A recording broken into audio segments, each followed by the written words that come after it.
Agradecemos pela participação de cada um de vocês, pelo apoio, também pelo retorno que recebemos em relação ao nosso programa Castelo Forte. É um programa que a Comunidade Evangélica de Lajeado oferece com o intuito de informar, de também apoiar pessoas, entidades, organizações que de uma forma ou outra contribuem para o bem das pessoas, para o bem da nossa convivência, e também um programa de fé, um programa onde queremos também refletir sobre a palavra de Deus. Vivemos num tempo onde a comida, o alimento, vamos dizer, a gastronomia, tem se tornado um assunto que faz parte da vida de todos nós, em algumas situações pela falta de alimento, em outras situações pela abundância de alimento, mas também a forma como nós enxergamos, consumimos e o que significa o alimento na nossa vida.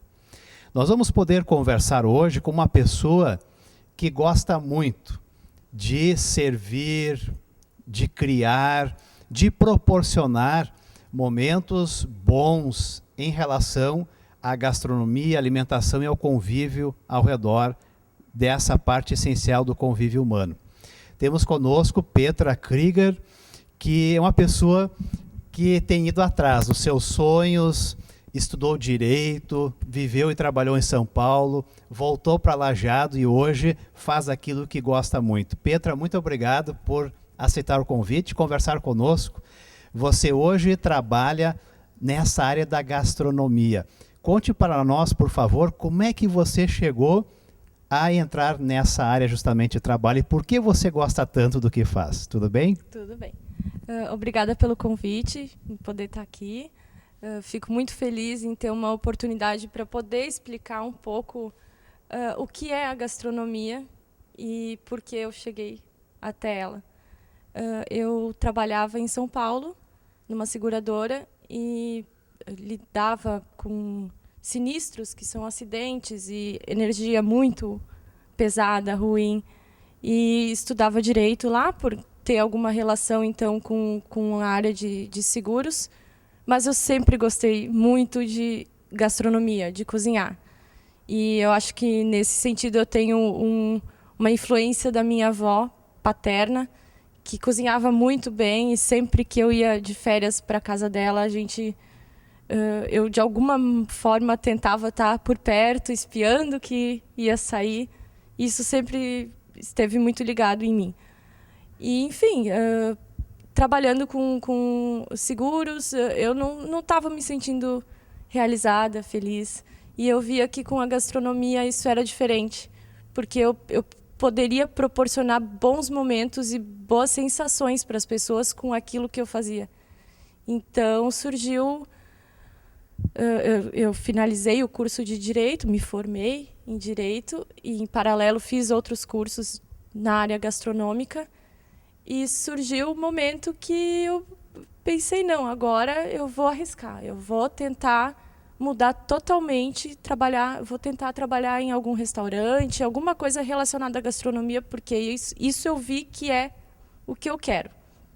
E fui trabalhar em um restaurante, então, e no primeiro dia eu já vi que era o meu lugar, assim, era isso que estava faltando para eu me sentir realizada. Então, trabalhei lá, aprendi muito, principalmente sobre pressão, que é uma profissão que não é fácil. As pessoas, às vezes, ficam 11, 12 horas, 19 horas em pé, trabalhando, e muitas vezes não tem esse reconhecimento. Quem está recebendo o alimento não tem ideia do que está por trás dele, né? E então, com isso, eu comecei a montar um plano, né, de negócio, e acabou surgindo a ideia de trabalhar como personal chef. Então, com essa ideia, eu posso ir até a casa das pessoas, proporcionar para elas um jantar, um almoço digno de um restaurante, mas no conforto do lar delas, né? Que eu acho que isso não tem preço. Petra, você, além de ser uma pessoa corajosa, uma pessoa que tem ido atrás dos seus sonhos, que merece já um parabéns, o que está por detrás? Qual é a tua compreensão desse momento de uma família, de amigos estarem ao redor de uma mesa, de estarem se alimentando? O que tem por detrás disso, na sua opinião? Assim, é somente comida ou tem algo mais junto com isso? Com certeza não é somente comida. Em algum momento, em algum local, eu li uma vez que comer é um sentimento. E sim, é um sentimento, é um ato que não é só um combustível para o corpo, mas é um alimento para a alma também. Esse momento da alimentação, essa hora que a família está reunida, geralmente é o momento em que eles vão conversar sobre o dia, o que fizeram, o que não fizeram. Então, a alimentação ela faz parte da sociedade, do convívio que aquela família vai ter. Então, com certeza, é muito mais do que só um alimento, né? O que você acha que é importante para uma boa experiência gastronômica? Além da escolha dos alimentos, o que mais envolve uma boa escolha, uma boa refeição, na sua opinião? Eu acho que o ato, a refeição, ela é um ritual. Então, assim como em qualquer outra situação que se pareça com um ritual, existem vários componentes que vão trazer o resultado que a gente espera, né? Então, não é só um bom ingrediente, não adianta eu ter o melhor ingrediente e não saber manipular ele. Não adianta eu ter um prato lindo, gostoso, e eu ter um clima ruim em volta da mesa. Então, é uma estrutura que tem que ser montada. Às vezes até a música que está tocando no fundo vai influenciar, a iluminação, os cheiros, né? Então, tudo é um conjunto, né? Não é simplesmente pegar e ir lá na frente do fogão, cortar a carne e colocar na panela e deu. O que eu estou sentindo enquanto eu estou preparando aquilo vai refletir no resultado. Então, é quase uma análise junto, né? Uma autoanálise enquanto tu está preparando e desenvolvendo uma coisa que tu quer oferecer o melhor resultado para a pessoa, né? Creio que nós todos podemos perceber que existe, nos dias de hoje, situações diferentes. Por um lado, nós vemos pessoas que simplesmente consomem comida sem apreciar, com pressa, como você falou antes, como um simples combustível físico para o seu corpo.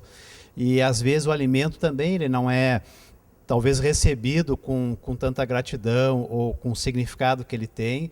Às vezes também consumimos só em quantidade, talvez não tanto aquilo que realmente o corpo precisa. Por outro lado, se percebe, como você, e também vemos que pessoas estão investindo, estudando nessa área da gastronomia. Como é que você percebe isso nas pessoas? Varia muito a forma como as pessoas interpretam e valorizam a gastronomia? Você percebe também esses polos diferentes, assim? Sim, e principalmente eu acho que o papel hoje do gastrônomo ou das pessoas que lidam com essa área, não necessariamente só o cozinheiro ou o chefe, mas todos que estão envolvidos, né, com o alimento, eles têm um papel muito importante, porque sendo um ato mecânico, todo mundo se alimenta pelo menos 3 vezes por dia, a vida inteira, então é mecânico, tu conseguir mudar o ponto de vista das pessoas com relação ao alimento, tu vai mexer na cultura.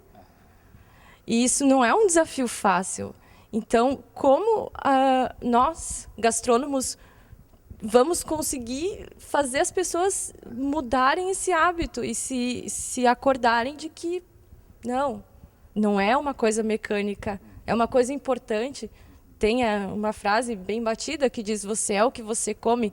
Quem já parou para prestar atenção nessa frase? Não é só o nutriente que tu está ingerindo, enfim, é quem tu vai te tornar com o alimento, né? Você fala dessa cultura, quer dizer, a cultura de um povo, de uma região, de uma nação, está ligada à culinária, à gastronomia, assim por diante. O que você tem percebido nesse sentido, assim, por exemplo, na nossa região ou no próprio sul do Brasil? tem algumas coisas que estão mudando, quais são algumas características que você destacaria na questão da cultura, assim, das pessoas em relação ao alimento na nossa região, por exemplo?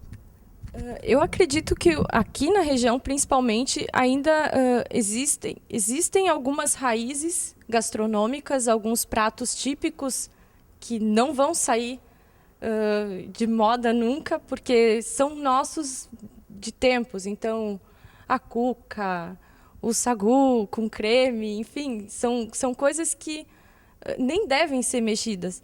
Mas eu noto que, principalmente essa nova geração hoje aqui na região, está despertando para o novo. Então, novidades, elas atraem, as pessoas têm interesse. Um bom estabelecimento, um bom resultado do que eles vão oferecer, vai se manter. Quem não tiver uma boa qualidade, uma boa apresentação, daqui a pouco vai aparecer outro estabelecimento, outra moda, e o pessoal vai migrar para isso, né? Então, eu particularmente prefiro hoje trabalhar com o que é tradicional, né? O clássico. Gosto muito de trabalhar com o clássico porque justamente ele te proporciona a possibilidade de despertar a memória gastronômica das pessoas, né?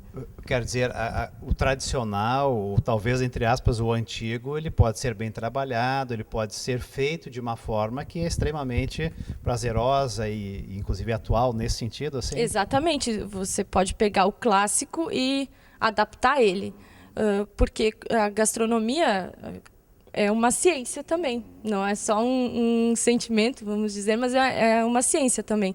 Porque são elementos químicos, físicos, também exige muito estudo nessas duas ciências, né, química e física, para manipular e executar bem o alimento e ter um bom resultado. Enfim, os ingredientes são os mesmos.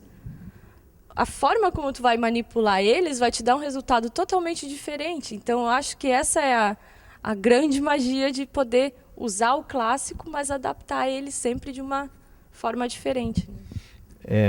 Eu vou perguntar para você, Petra, em relação a essa manipulação dos alimentos em questão de temperos e tal. Cada região, enfim, tem os seus temperos tradicionais.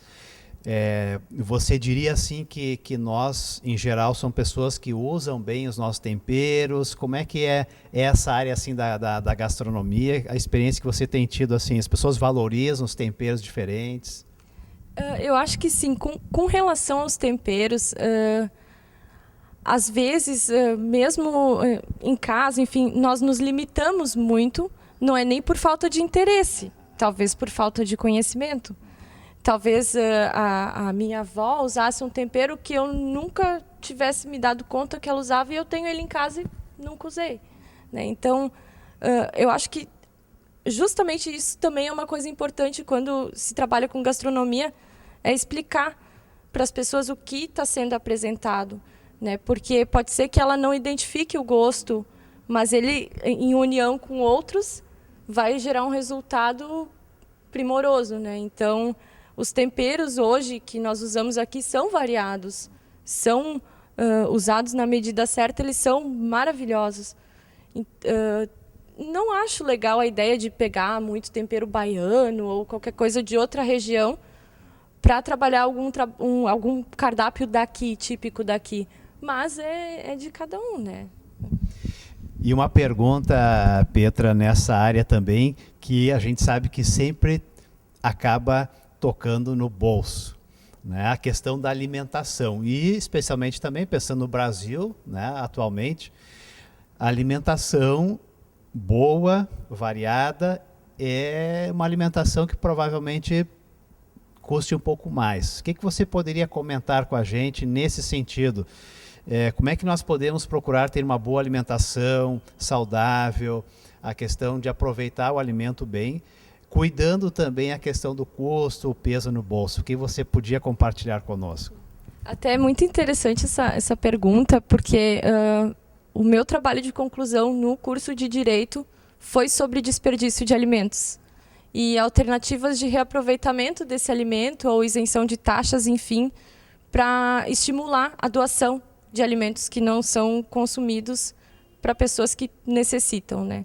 Então, eu acho que sim, hoje, até pelo custo dos insumos, não faz sentido pensar em desperdício. E todo mundo que cozinha em casa ou se alimenta no dia a dia, ou mesmo vai em um restaurante, sabe que os preços não estão fáceis para ninguém, enfim.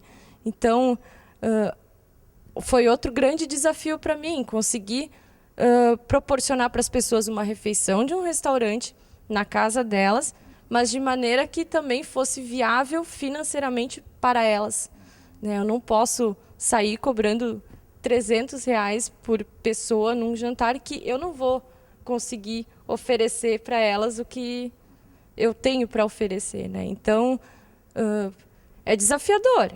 Né? E antes de ser uma causa financeira, eu acho que eu abracei uma causa gastronômica mesmo. Eu quero proporcionar para as pessoas isso e tentar mudar a cultura. Não é trabalho voluntário. Não. Né? Eu quero e pretendo conseguir viver disso para o resto da minha vida, que é o que eu gosto de fazer. Mas cada evento te proporciona uma experiência para adaptar o que não deu certo e reajustar para que no próximo funcione melhor, né?